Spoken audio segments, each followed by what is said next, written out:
All right, welcome back. Today is being recognized as International Day Against Sexual Exploitation and Human Trafficking of Women and of Children. And as you would have heard in the feature, Human Trafficking or Modern Day Slavery, it's actually an international organized crime against humanity that has affected nearly every country. To further help us delve into this issue, we've got DSP Carl Berry, head of the Anti-Trafficking and Intellectual Property Unit of the JCF, and also Marva Ximinnies, who is director of the Child Labor Unit in the Ministry of Labor and Social Security. I say a very good morning to you both. Good morning. Let me start with you, Marva. How big a problem is it in trafficking here in Jamaica? I think having even one child that is so being exploited, or one adult that is so being exploited, makes it a significant issue that we need to be treating with. It is a problem where persons are exploited, their rights are violated, and therefore we ought to be taking action to protect and to prevent and to ensure that perpetrators are brought to justice. We've got a feature that actually brings to light exactly what we're talking about with exploitation. So we're going to cut to it right now and then continue the conversation after that. Killing persons is a serious crime and a callous violation of human rights. Yearly, thousands of men, women, and children fall prey to traffickers in their own countries and worldwide. Almost every country in the world is affected by trafficking, whether as a country of origin, transit, or destination for victims. Human trafficking is a recruitment, transport, transfer, harboring, or receipt of a person, usually for the purpose of sexual slavery, forced labor, or for the extraction of organs or tissues. The sectors most frequently affected are agriculture, construction, garments, and textiles under sweatshop conditions, catering and restaurants, domestic work, entertainment, and the sex industry. It is very difficult to assess the real size of human trafficking because the crime takes place underground and is often not identified or misidentified. However, it's estimated that the number of victims stands at 2.5 million. It's also known to generate tens of billions of dollars in profits for criminals each year. In Jamaica, there has been an increase in fight against human trafficking, as the National Task Force Against Trafficking in Persons 2013 report stated that 213 raids have been conducted between 2012 to 2013, and of this number, 8 raids were conducted since January this year. It is, however, important that every effort is undertaken to establish the seriousness of this problem and tackle the issue from the source to the end. But the ball lies in the hands of the citizens and government in each country to step up its intervention process and public education campaigns. All right, and you heard there some startling numbers as it affects not just Jamaica but the world over. One of the things mentioned in the feature a while ago was this idea of raids and going in and doing raids. Raids of where? All right, wherever human trafficking is suspected to be, that's where the law enforcement mechanism is going to target. So we have been across Jamaica. We have rescued victims in several remote locations in Jamaica as well. We have a current study being conducted on the back road phenomena, and as a consequence we have done 35 surveillance drills, because we want not to be speaking from an anecdotal position but from some empirical position, and as a consequence we are doing that typology study on prostitution as well as human trafficking. One of the things that people cannot wrap their minds around is, how does a woman, let's talk about the women, how do they get themselves in this situation? How do you force me as an adult woman to do something that I don't want to do? Well, if I may, it's not only force, it could be coercion, because we have seen an instant case which is currently sub judice case, so I'll just vaguely speak about it, where a female seeking employment, legitimate employment, responded to a particular advertisement and was encouraged to travel to a foreign land. When she went, everything changed. She was now taken into a go-go club and prostituted. So it's not about only forcing, it could be coercion, it could be tricking somebody into. And it's not only females, because a vast percentage of what we have in Jamaica are male victims. But, okay, you send me to some foreign land to do X, and I get to X destination, and that's not what the plan is, I make the decision to participate in that thing, or I jump on the plane and come home. No? May I suggest that transnational organized criminals are in the field of human trafficking. They have their cronies, they have their support mechanism. They are criminals.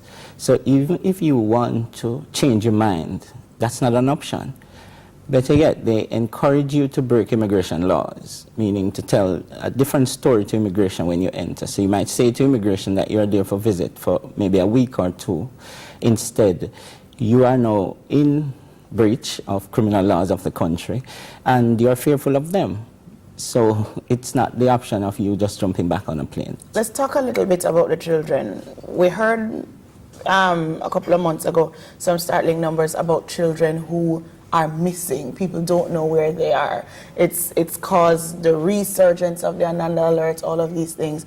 And it's been said that some of these children, the thought is that they are in fact caught up in some of these exploitation acts. Yes? What are we doing about that? I don't know that we have made a definitive link between trafficking and children who have gone missing.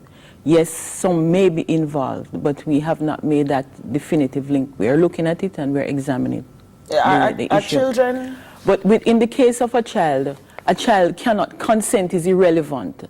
So if a child is found to be in a vulnerable situation, because they are tricked, because that's one of the taglines that we're using. Open your eyes, be wise, don't get tricked.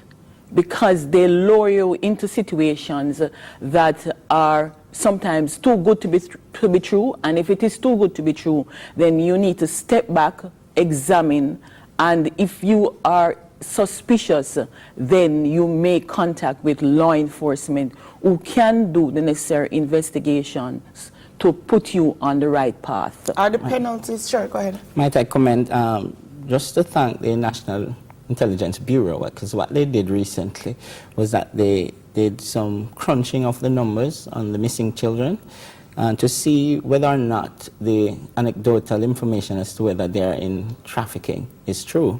And what we have noticed is that there are on average about 200 kids of the numbers, the vast numbers that would have gone away, reported missing, that those persons remain outstanding. So what we are currently doing is going deeper into those to see if people are really somewhere else in the country, for example, or really being involved in trafficking. So we are currently doing a typology report as well on missing children. Let's talk a little bit about the penalties, because they should be deterrents to persons getting involved in this kind of activity. Are they stiff enough? Currently, the new amendment to the trafficking person legislation would have seen persons now being faced with a maximum of 20 years in prison. So I think that is a significant amount of years in prison. And there's also a fine component to it. Equally, there are reimbursement mechanism in the law where the victim, if the victim lost monies, etc., that it can be returned from the criminal accused. And also, we are prosecuting under the Proceeds of Crime Act for money laundering. And once we are successful, then the assets that the criminal would have obtained would have been no prime asset for state and also for the victims. And now, are we charging people? Yes, actually today there's a matter before the court as well. We have 6 cases running currently before the court, and 3 of those cases were matters before the court just this year. All right, let's talk about some of how we're going to get the message out to people. I see posters, I see flyers. Talk to me about what is that message that we're wanting to share with people, and how are you going to get that message out? Part of the action plan is to ensure that messages are broadcast through various media right across the island, because it's a new phenomenon. And we're saying that human trafficking is modern day slavery, and we're saying be wise, open your eyes, spot them, stop them, and report it. It's important because if